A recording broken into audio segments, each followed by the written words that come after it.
Hello guys! Hello mga ka-reels, kumusta ang lahat? So ngayon guys ay magdi-DIY tayo ng ating buhok. So ayan, nakita nyo naman nakahaba na ng ating buhok. So gugup natin ngayon guys at ipapita ko sa inyo kung paano ko siya gagawin. So sinuko lamang siya ng paharap at saka kinalian sa harapan. So ayan, makita nyo hanggang doon lang siya sa may noo. Tapos, siguraduhin nyo guys na masip ang tali. So, ayan. And then, yung susunod puputulan natin ay tatalian ulit natin guys para hindi siya gagalaw-galaw. So, kailangan tight yung ating tali. So, ayan. Kailangan siguraduhin nyo na tight. So, ayan guys. Napansin nyo yung aking gunting. Normal na gunting lang yan, yung panggit ng mga kung ano-ano guys. Charot. Dahil yung gunting ko na panggupit sa buhok ay hindi umubra dahil sobrang kapal ng aking buhok. So ayan, nakita nyo naman, hirap na hirap ako gumupit ng aking buhok. Charot. So ayan, malapit na tayo guys. Konting tiis pa, makakarating din ta dulo. So ayan, nakita nyo yung gunting. So tingnan nyo guys, napakahaba nung aking buhok na natanggal. So alam nyo ba guys, kaya ako ay naggupit ng sarili ko dito ay dahil yung buhok ko ay pakahaba na at sobrang init guys. Kaya yan aking pinulan at hindi na natin kailangan punta sa parlor para lang magpapit dahil dito ay napakamahal guys ng paparlor dito. Magbabayad ka ng euro guys, 3,000 pesos sa peso. Shampoohin lang nila tapos gugupitan ka lang, ganun kamahal ang ibabayad mo. So ayan guys, tingnan nyo, layered na siya. Yay, ang galing! So, kailangan natin pantayin yung harap. So, makita nyo, pantay naman siya. Meron lang siyang unting haba. So, ayan, pinantay ko lang din siya ng kaunting. So, ayan, makikita nyo guys, diba? Ang ganda ng pagka-layer. So, ayan, nilayer ko lang kaunti yung gilid para maganda yung kalabasan ng layer niya guys. So, ayan, tignan nyo guys. Dati hindi ko alam ito. Hindi ako nagpapaparlor. Ay, napakamahal pa naman ang bayad sa parlor. So, yan nga at ating nang kukulayan.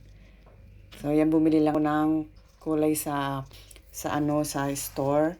Yan. Ilalagay lang natin lahat sa isang bote. And then, pwede na. So, yan. Aalog-alogin lang natin ng ganyan. O, diba? May DIY na tayo. So, galang guys, kabilis at kaso lang, siyempre, pagka sarili mo ang ginawa mo, ang kinukulay, medyo mahirap kasi yung salad, medyo mahirap lagyan ng kulay. Kaya kailangan talaga, lagi mo siyang susuklayin para yung kulay niya ay mabalance, yung kulay ng buhok guys. So, yan nga, after kong makulayan ay sinuklay-suklay ko para yung kulay niya ay kumalat sa aking buong buhok. So, yan, natin lang siyang i-clip. So, after ko ngang makulay guys, ayan, iti-treatment natin ngayon ating buhok. Ang gagawin ko dyan guys ay Brazilian box. Yes. Hindi na natin mag-ribbon. Brazilian botox lang ang kailangan natin. Para yung buhok natin ay bumalik ang pagka-shine na at mabuhay uli ang kulay ng ating buhok.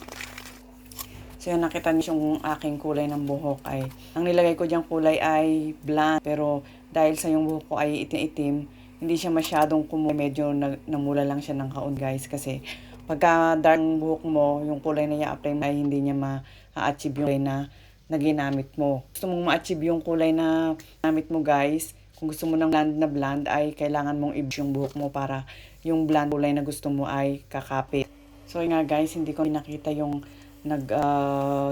blower ako ng buhok kasi masyadong mahaba guys, kaya tapos ko na i-blow dyan, kaya ayan, plancha ko na yung aking yan guys.